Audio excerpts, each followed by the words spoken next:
Hey there, movie lovers. Welcome back to Rocky Watches Movies. Today we're plunging into the sleek and thrilling world of the 2012 James Bond epic, Skyfall. Packed with breathtaking action and stunning cinematography, this film took the Bond franchise to new heights. But how much do you really know about what went on behind the scenes? So grab your martinis, stay sharp, and let's dive into 20 things you never knew about Skyfall. MGM had intended to begin work on what would become Skyfall immediately following Quantum of Solace, and some pre-production was underway. However, the studio soon encountered severe financial difficulties, which temporarily halted progress on the film.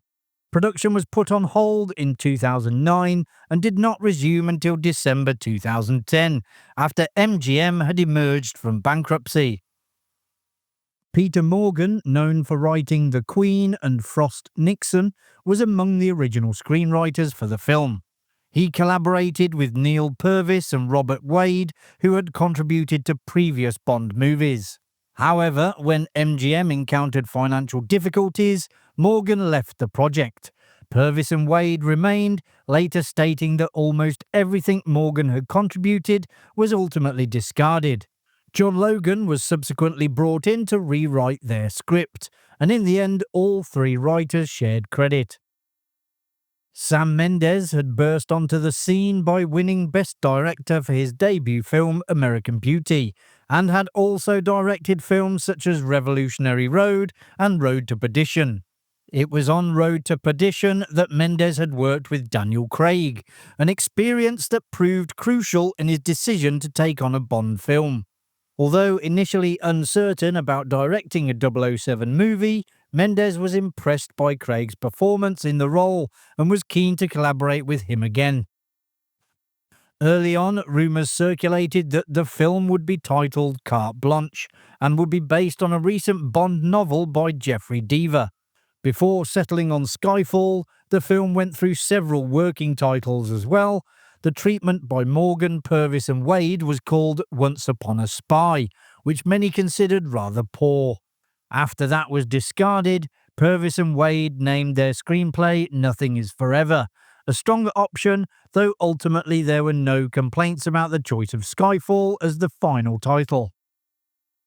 Before the official press conference marking the start of production, the title of Skyfall was unintentionally revealed to the public. This leak occurred after Sony proactively registered several domain names related to the film, including skyfallthefilm.com and jamesbond-skyfall.com, which inadvertently tipped fans and industry insiders off to the movie's official name.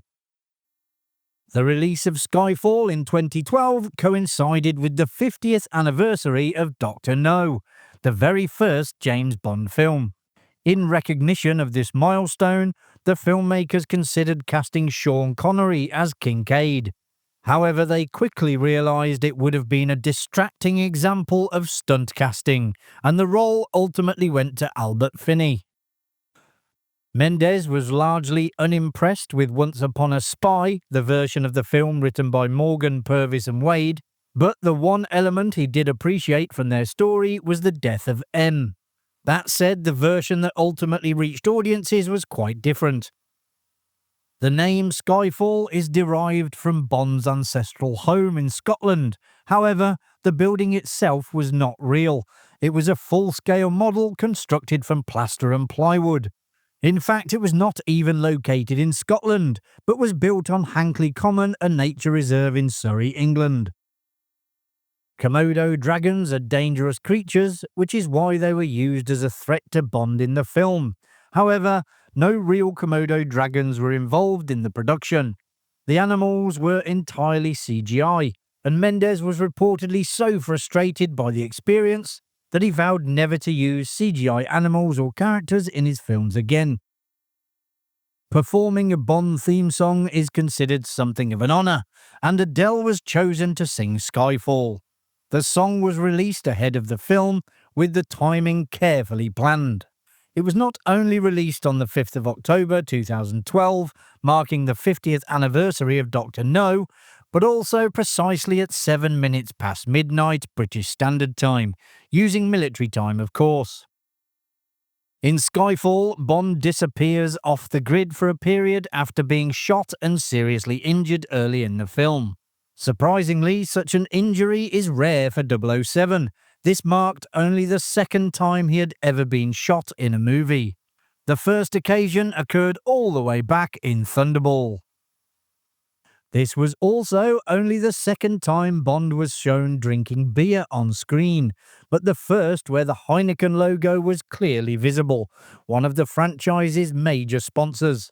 Daniel Craig called the product placement a fact of life, explaining that such deals were essential to funding the films and had been a part of Bond's history for decades. Some fans, though, criticised the beer scene for clashing with 007's shaken not stirred image. But director Sam Mendes defended the choice, noting that sponsorship was vital after MGM's bankruptcy and that no product was included if it compromised the film. The pre-title sequence was originally planned to be set in India, with Ahmedabad in the northwest chosen as the location. Filming was scheduled for October 2011, but had to be postponed when authorities refused permission to close rail lines for 8 hours a day over the course of a week. As a result, the production moved the pre-title sequence to the end of the shoot and relocated it to Istanbul. Because the bikes used for the rooftop scene in the opening sequence were competition bikes, they had no cooling fans. In the blazing heat of Istanbul, the crew had to use leaf blowers to help keep them cool. It was also impossible to turn the bikes at the corners, so 2 crew members would have to be stationed there to help reposition them. M's Bulldog, which she bequeaths to Bond, features in both Skyfall and the subsequent Spectre. The prop was chosen by a buyer from a second-hand store, but quickly rose to fame following the film's release. Made by Royal Dalton, the Bulldog became highly sought after by fans, and demand outstripped supply, leaving Bulldog Jack out of stock for several months. Daniel Craig did not travel to Shanghai to film, only the second unit visited the location. They captured footage on the striking neon blue highways, with the Chinese government lending a helicopter for aerial shots. The swimming scene was filmed at the Four Seasons Hotel in London, while the entrance to the high-rise where Patrice carries out his assassination was on Primrose Street. Ascot Racecourse doubled as Shanghai Airport, and the remainder of the shoot took place on sets at Pinewood Studios, with Craig's entrance to the casino being filmed on the paddock tank at Pinewood. Silver's imposing lair in Skyfall draws its eerie inspiration from Hashima Island, the abandoned mining island off the coast of Nagasaki, Japan. Known for its crumbling concrete buildings and desolate atmosphere, the real island provided the filmmakers with a haunting blueprint, which they captured in reference footage and incorporated into several CGI-enhanced establishing shots. Skyfall marks the first time a character uses the F-word in a Bond film. While the word was nearly used in an earlier draft of Casino Royale in 2006, it was ultimately omitted from the final version of that film. Skyfall received 5 Oscar nominations, the highest number in the franchise's history, including a nod for Best Cinematographer for the renowned Roger Deakins. In the end, it won 2 Academy Awards, doubling the franchise's previous total from 2 to 4. The awards were for Best Sound Editing and Best Original Song, the latter going to Adele for Skyfall, marking the first time a Bond song had won in that category. MGM managed to boost its finances somewhat with the success of Skyfall. The film achieved the largest opening of any Bond movie in North America, eventually earning $304 million in that region, ranking it 4th among all 2012 releases. Globally, it grossed over $1.1 billion, making it the second highest grossing film of the year. Bond, as always, proved particularly popular in Europe. And there you have it, folks. You now know a little bit more about Skyfall. If you enjoyed the video, which I presume you did as you got this far, hit that like button and subscribe. so you don't miss any future videos coming to Rocky Watches Movies. Thanks for watching, I'll see you in the next one, bye for now.